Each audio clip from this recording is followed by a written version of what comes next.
At dahil nga ho napag-usapan na ho natin yan mga kababayan. O sige, eto na tayo kay Congressman Benny Abante. Ano? Nung napanood ko ho to, napasabi ako. Ako hindi ho ako nakikialam na diyan sa ano sa botohan sa eleksyon sa Maynila. Hindi ho ako nakikiano, kay Yorme ako, o kay ano ko, kay SB ako, o kay ano ko, kay Hani Lacuna ako, wala nang ganoon eh. Kaya lang, yung nakikita ho natin, alam naman natin na syempre, kampanya ni Yorme to, mga bossing. Imbitado si BP Sara. Pinayagan nila na umakyat ng entablado si BP Sara. Tingnan nyo naman po ang pambungad nila. Ako nakita ko ho yan, yung litrato ni Congressman Benny Abante, naka naman ho yan sa Facebook niya eh. Kumbaga hindi naman inililihim yan sa atin. Naka-public ho yan mga kababayan. No? Tao lang din naman yan eh. Mapagbiro. Ako minsan nakahubad ako doon sa picture ko, sa litrato ko sa Facebook. Di ba? Mga bossing. So sila, ang estilo ho nung kanilang pangangampanya dito sa campaign rally ni Yorme, mga bossing. Pakinggan niyo po kung paano sila mangampanya. Ano nga ba distrito ito? Sino nga ba congressman natin? Anong tawag sa ganitong tao?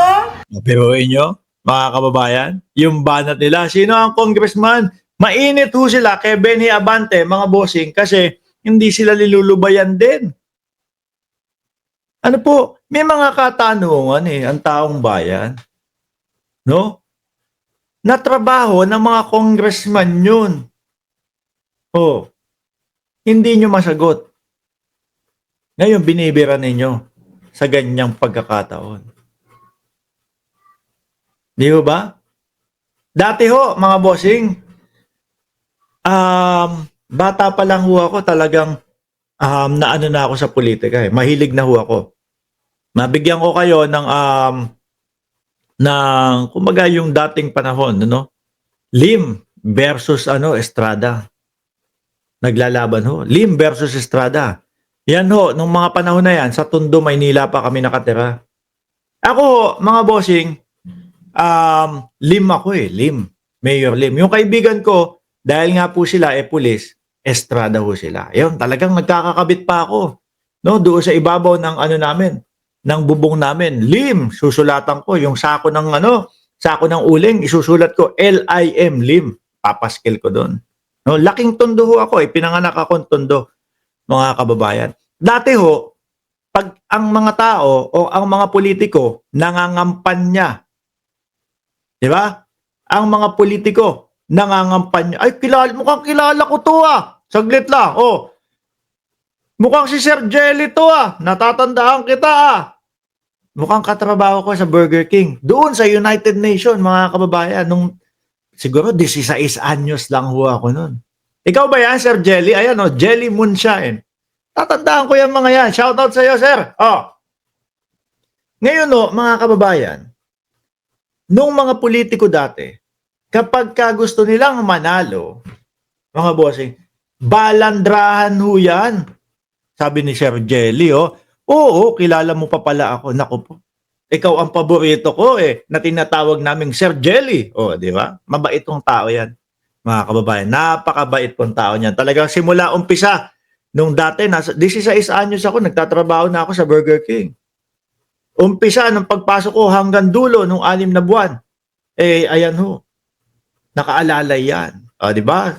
Tsaka doon sa estasyon ko, kasi Whopper boards ako noon Biruin nyo ho, walang bayad, hindi naman hindi naman, tawag dito, hindi naman kumbaga, hindi ako pinag-overtime, pero dahil gusto ko nga yung estasyon na yun, nag-overtime ako. Tapos yung manager namin, si Ma'am Mau, di ba Sir Jelly, naalala mo, Whopper, free! Free Whopper! Kahit anong bilin mo, free Whopper. Na-enjoy ko yun. Araw-araw, nagbabalot ako. Noon, Oh, shout out po sa mami mo at kay daddy mo, Sir Jelly. Oh. Tuloy natin. No, mga kababayan. Plataforma de gobyerno. No? Ang batuhan. Noon po kapag ka mga kampanya, ganito po ang plano ko sa lugar natin. Ito po yung aking mga pinaplano. Ito po yung aking mga balak. Ganito po ang nakikita kong solusyon para sa lugar po natin. ngayon, ganito na. Ano na nangyari? Di ba? Tapos yung mga manonood nila, tuwang-tuwa pa ho. Bumababa ang kalidad, no? Ng mga kumakampanya o nung mga taong gustong maging nung mga taong gustong maglingkod sa gobyerno, mga kababayan. Biruin niyo, ito sige. Hindi ko ho puputulin, itutuloy-tuloy ko ho itong si Inday Sara Duterte, mga kababayan. Ano nga ba distrito ito? Oh, Sino nga ba congressman natin? Anong tawag sa ganitong tao? Mga anak? Walang? Oh. Klaro yan ha. mga anak, walang respeto. Gumanon lang. Mga bossing. Oh, dumila lang, ano na yun. Eh yung tatay niya, nakita nga natin, humahalik pa ng OFW. Di ba? Sabi ni pambansang nanay survivor, live pala. Hindi po, replay lang to. Madam, oh. Nung nakita natin, si dating Pangulong Duterte, halikan yung OFW, lips to lips. Naisip ko tuloy, nako, ano kaya naramdaman ko? Siyempre, kahit na presidente yun nung panahon na yun, masasaktan din yung asawa nun. Di ba yun yung walang mga respeto ho, mga kababayan? Yung mga ganong tao. Eto, nakadila lang. O ano naman? O, gumanyan lang ako. Ano, wala na din ako respeto. Sabi ni Evangeline Camiloza, pang grade 1 lang ang audience niya. Eh, yung tatay niya dati.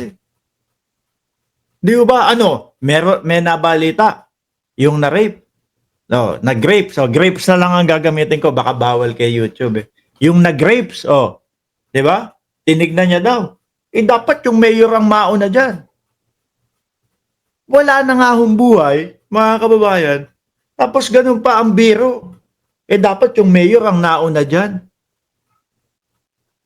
Yun po yata. Yung ibig sabihin ng kawalang respeto. Hindi yung dumila lang, gumanyan lang. Siguro kakatapos lang maligo ni Congressman Benny Abante. Tsaka ito ho mga bossing. Yung mga mamahaling bagay na pag-aari po ni Congressman Benny Abante, mga kababayan, sobra silang makabatikos. Ninakaw daw nung kongresista. Hindi po ba pwede na may negosyo? Hindi po ba pwede na may ibang pinagkakakitaan? Kasi naka-Mercedes, nakita ko naka-Mercedes si Congressman Benny Abante. Naka-Rolex si Congressman Benny Abante. Eh di pag nakita nyo ako naka-Rolex, ninakaw ko din yun. Yung mga hirit po ng mga vlogger nila, no? At yung mga hirit po nitong mga politiko nila, pang grade 1 lang naman po talaga. At ang tanging makakaintindi at hindi mag-iisip po, yung mga utu-utu lang na mga followers nila. Di ba? Pihado naman po. May mga negosyo yan. Kayang bumili ng mga Rolex. Kung ako nga ho, mga kababayan simpleng tao lang ho. Di ba? Hindi, kahit papaano, kung kakayanin, no? Kung gugustuhin, makakabili kahit papaano. Nung mga ganung bagay. Pero ginagawa ho nila, yun yung ginagamit nilang pang-atake. Kaya nga ho ang sabi ko, kung dati ho, ang pangangampanya, ang papakita, pag-i-explain sa mamamayang Pilipino. Di ba? Kung ano ang plataforma mo, bakit ako ang kailangan yung iluklok? Bakit ganito? Bakit ako? Ano ang gagawin ko? Ano yung aking ano tawag dito? Ano yung aking gagawin sa bayan na ito para gumanda ang buhay ng mga mamamayan dito. I-explain yun. Sila ho, yan, mga kababayan. Ha? At kanino siya walang respeto? Sa inyo. Sa inyo siya walang respeto. Be, Look, ano kaya iniisip ni Yorme dyan, mga bossing? Hindi. Gusto ko lang maliwanagan o kung ano yung iniisip ni Yorme dyan. Kasi madami ho, mga bossing, yung nadismaya. Sabi nila, ba't naman inimbitahan ni Yorme to? No? Doon sa campaign niya. Yung iba sabi, iboboto ko na si Yorme tapos may ganito pang nangyari. At hindi lang ho yan, mga kababayan, ang nangyari doon. Madami pa hong iba. At eto na nga po, no? May inuutusan pa. Ipasok daw sa bunganga ni Joel Chua yung mansanas para mamatay. Ano yun?